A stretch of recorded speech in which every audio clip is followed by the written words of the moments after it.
नमस्कार. Easy cooking with श्वेतामध्ये मी श्वेता तुमचं स्वागत करत आहे. आज मी बनवणार आहे कच्च्या फणसाची भाजी.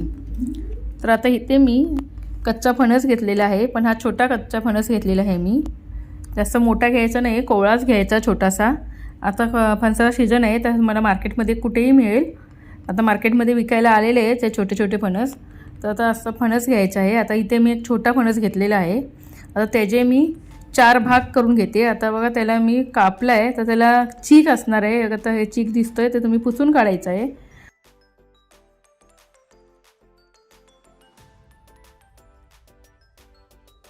आणि आता त्याचे मी 4 भाग करून घेते.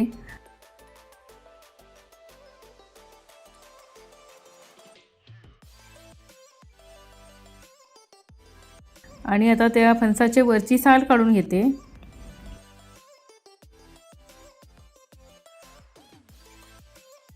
साल काढून झाल्याच्या नंतर त्याचे मी छोटे छोटे तुकडे करून घेते.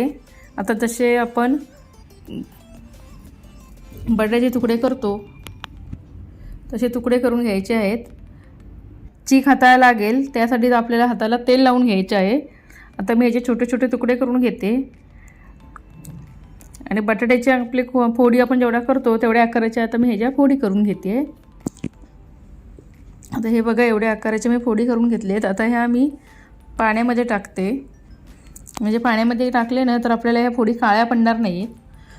तर आता हे बघा मी आता ह्या फोडी स्वच्छ धुवून घेतलेल्या आहेत. आता एवढ्या आकाराच्या मी फोडी केलेल्या आहेत.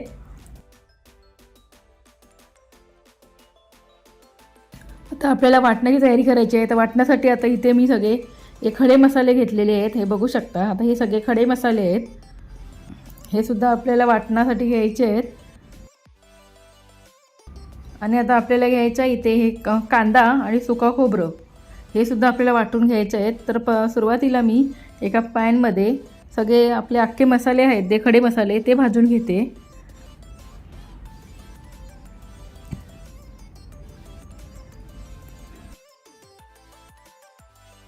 तर तेजपत्ता आहे ना मी बारीक तोडून टाकते. म्हणजे बारीक केलं तर भाजायला सोपा जातो. यासाठी मी आता तेजपत्त्याचे तुकडे करते. आणि आता हे 2 मिनिटासाठी आपल्याला भाजायचे आहेत.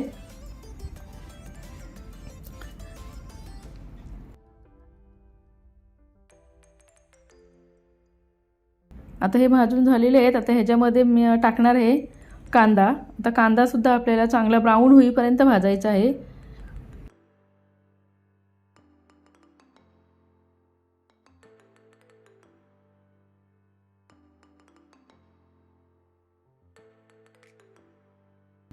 कांदा ब्राऊन झाल्याच्या नंतर आता त्याच्यामध्ये टाकायचं आहे आपल्याला सुकं खोबरं. आता हे सुकं खोबरं, कांदा आणि आपला गरम मसाला हे चांगलं व्यवस्थित एकदम ब्राऊन कलर येईपर्यंत भाजायचं आहे. तर मसाला चांगला भाजून घेतला तर आपल्या ग्रेव्हीला सुद्धा छान कलर येतो. त्यासाठी चांगला ब्राऊन होईपर्यंत भाजायचा आहे मसाला. आता हे बघा आपला मसाला व्यवस्थित भाजलेला आहे. बघा चांगला कलर आलेला आहे. आता ह्याच्यावरती मी घेणार आहे. आता ह्याच्यामध्ये मी खसखस. आता खसखस मी ही नंतर घेते, अगोदर घेतली नाही आहे. कारण का माहिती आहे, अगोदर तुमचा खसखस घेतली असती ना तर ती करपून गेली असती. यासाठी खसखस मी लास्टला घेतली आहे. आता खसखस घेतल्याच्या नंतर तीसुद्धा आपल्याला ह्याच्यामध्ये व्यवस्थित भाजून घ्यायची आहे. आता मसाला आपला हे भाजून झालेला आहे. आता हे थंड करून आपल्याला मिक्सरमधून वाटून घ्यायचं आहे. आता मी इथे फोडणीची तयारी करते. तर फोडणीसाठी आता कढईमध्ये मी तेल घेते. आणि तेल गरम झाल्याच्या नंतर आता त्याच्यामध्ये टाकायचा आहे आपल्याला फोडणीसाठी कांदा. आता कांदा बारीक चिरून टाकायचा.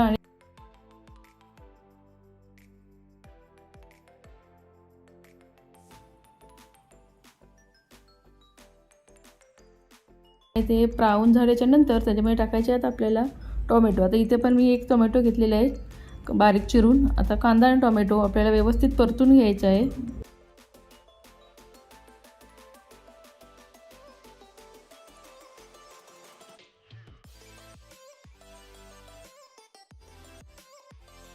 कांदा टोमॅटो परतून झाल्याच्या नंतर आता आपल्याला आपण जो वाटून घेतलेला मसाला होता ना तो टाकायचा त्याच्यामध्ये. आणि तो सुद्धा आपल्याला मस्तपैकी परतून घ्यायचा आहे. तेल सुटेपर्यंत परतायचं आहे. 5-10 मिनटं ह्याला आपण परतत राहायचं. त्यामुळे कसं कलर छान येतो. आता हे आपल्याला मसाला बघा आपला परतून झालेला आहे, त्याला तेल सुटतो आहे साईडने, तुम्ही बघू शकता. तर आता त्याच्यामध्ये आपल्याला टाकायचे आहेत गरम मसाले.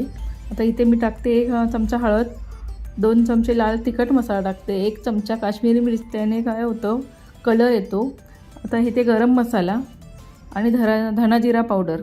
आता हे झाल्याच्या नंतर आता हे सुद्धा मसाले आपल्याला व्यवस्थित 5 मिनटं चांगले परतून घ्यायचे आहेत तेल सुटेपर्यंत.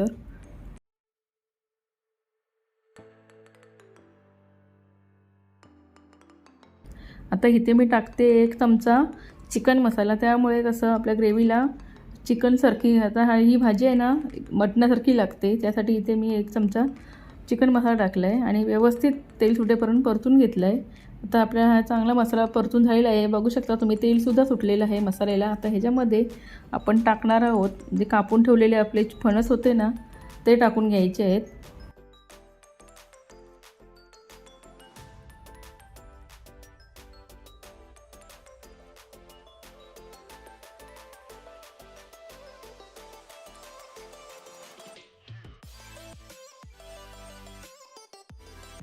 आता हे फणस टाकल्याच्या नंतर आता हे व्यवस्थित आपण मसाल्यामध्ये सगळं मिक्स करून घ्यायचं आहे.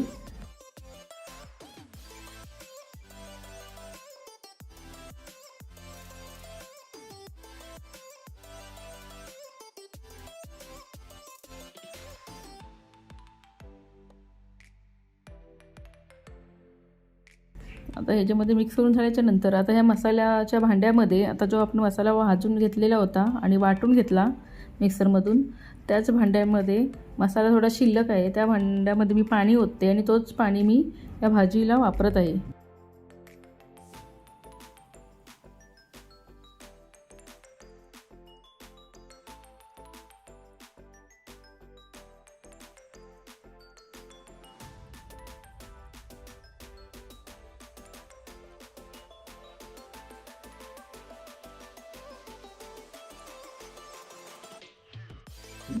आणि आता हे आपलं सगळं मिक्स करून झाल्याच्या नंतर आता त्याच्यावरती मी झाकण ठेवते आणि पाणी ठेवते, म्हणजे आपल्या फोडी व्यवस्थित शिजल्या जातील.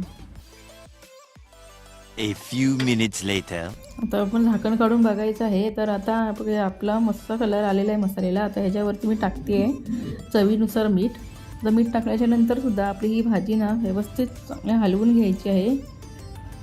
मध्ये मध्ये ना आपल्याला चेक करायची शिजली काय म्हणून, सारखं आपल्याला ही भाजी झाकण काढून हलवावी लागणार आहे. तर आता मी या झाकणावरती आपण पाणी जो ठेवला होता तो गरम झालेला होता, तोच पाणी मी आता ह्या भाजीमध्ये टाकते आहे. थोडी आपल्याला ग्रेव्ही टाईप करायची आहे, तर मी तो पाणी टाकणार आहे आणि आपण परत ह्याला 10 मिनटं शिजवून द्यायचं आहे. हे बघा किती छान कलर आलेला आहे ना. आता आपल्या फोडी शिजलेल्या नाही आहेत, अजून ह्याला शिजावं लागेल. जर तुम्हाला लवकर शिजायला पाहिजे असतील तर तुम्हाला ह्या फोडी आहेत ना आपण कुकरला सुद्धा लावू शकतो. तुम्ही कुकरमध्ये मीठ टाकून पाणी घेऊन ह्या फोडी टाकून 3-4 शिट्या काढून ते सुद्धा करू शकता आणि नंतर तुम्ही फोडणी देऊ शकता. आता हे ते मी डायरेक्ट टाकलेले आहेत. आता इथे मी पाणी झाकण काढून चेक करते शिजले काय म्हणून.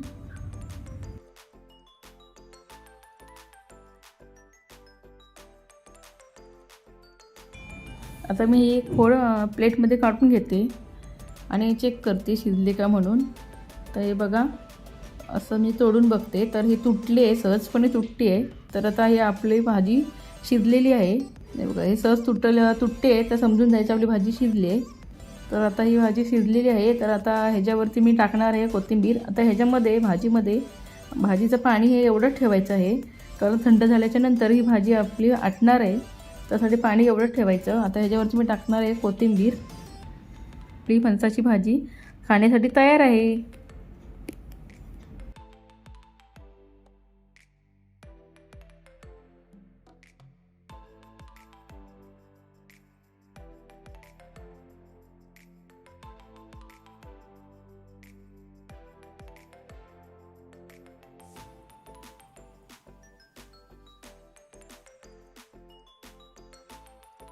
व्हिडिओ जर तुम्हाला आवडला असेल तर माझ्या चॅनलला like, subscribe, share, bell notification करायला विसरू नका. थँक्यू.